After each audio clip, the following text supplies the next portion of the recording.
जीवन में हर बच्चे को बनाने में, बच्चे को बड़ा करने में एक माँ की सबसे बड़ी भागीदारी होती है ना।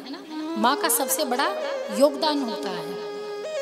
माँ चाहे तो छत्रपति शिवाजी बना दे, माँ चाहे तो गोस्वामी तुलसीदास बना दे, माँ चाहे तो रानी लक्ष्मीबाई बना दे, माँ चाहे तो अनसुईया बना दे, है ना। कहते हैं बच्चे की प्रथम शिक्षक कौन होती है? माँ। इसलिए माँ का दर्जा सबसे ऊपर है। माँ का दर्जा सबसे पहले, भगवान से भी पहले माँ का दर्जा है।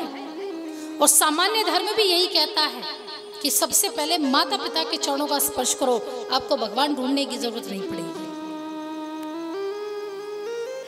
पहले माता पिता के चरणों का दर्शन करो, भगवान के दर्शन भले ही ना हो। माँ जीवन को बनाने की द्योतक है, पहली सीढ़ी है। एक कुम्हार को घड़ा बनाते हुए देखा है? कैसे बनाता है घड़ा? कैसे बनाता है कुम्हार? कभी तो देखा होगा। चकले पर रखता है मिट्टी को, सहारा देता रहता है, बाहर थपकी देता है, उसके पास एक थपकी होती है ना, बाहर थपकी देता रहता है और अंदर से सहारा देता रहता है। वैसा ही हमारा जीवन है, उस मटके की भांति। और माँ वो कुम्हार है। तो हल्की हल्की चोट देती रहती है, डांटती रहती, फटकारती रहती है, और अंदर से सहारा यानी प्रेम रूपी सहारा देती रहती है। अगर जरा सा भी टेढ़ा हो जाए ना मटका, एक 100 रुपए का मटका लेने में 100 बार ठोकते हैं। 100 का मटका खरीदने में 100 बार ठोकते हैं, और ठोक ठोक कर देखते हैं कि कहीं कोई कमी ना हो। अगर कमी है तो आप उसको वहीं छोड़ देंगे ना। साफ सुथरा है, नकाशी अच्छी, चित्रकारी अच्छी है, खूब गोलाई है, मुख भी सुंदर है, तो आप झट से उसे ले लेंगे, चाहे भले ही 10 रुपए महंगा मिले। वैसे ही एक बच्चे का जीवन है। ठोक कर, पीट कर, सहारा देकर, डांट कर, फटकार कर, प्रेम से, त्याग से, अगर आपने उसे सही सहारा दिया, सही राह दी, तो वो बाजार में बिकने लायक बन जाएगा, बाजार में सम्मान के लायक बन जाएगा। अगर उसमें जरा सी भी त्रुटि हो गई, जरा सी भी गलती हो गई, तो बाजार में फिर वो निंदनीय हो जाएगा। वंदनीय नहीं, निंदनीय हो जाएगा।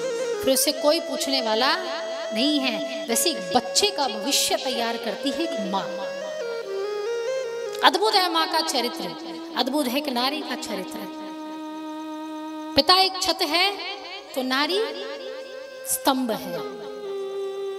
नारी के बगैर एक पुरुष अधूरा है, और पुरुष के बगैर एक नारी अधूरी है।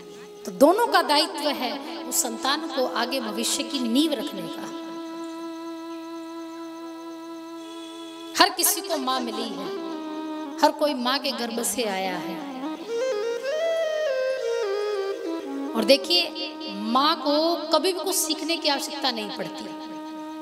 दुनिया में हर चीज के स्कूल मिलेंगे, हर चीज के विद्यालय मिलेंगे, लेकिन माँ बनने का कोई विद्यालय नहीं मिलेगा, पिता बनने का कोई विद्यालय नहीं मिलेगा। मिलेगा?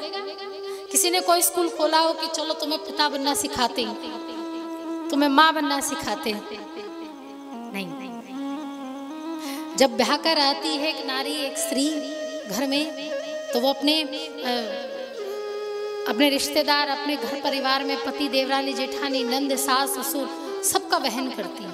लेकिन जैसे एक बच्चा, नया मेहमान आ जाए, फिर वो उसमें सबसे ज्यादा ध्यान फिर उस बच्चे पर रहता है। उसकी छोटी छोटी हरकतें, छोटी छोटी बातों पर ध्यान रहता है।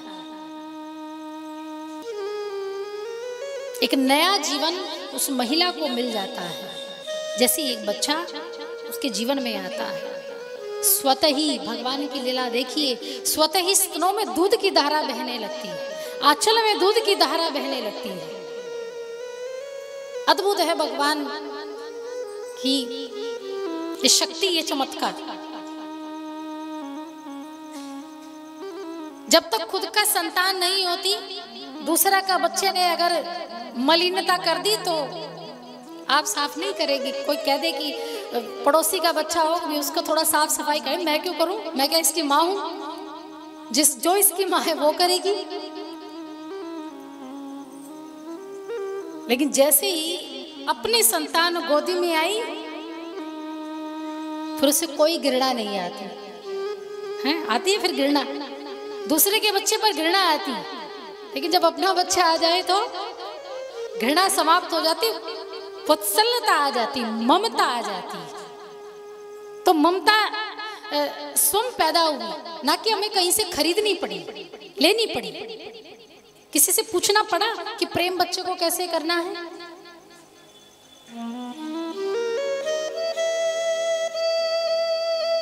अद्भुत कृति है।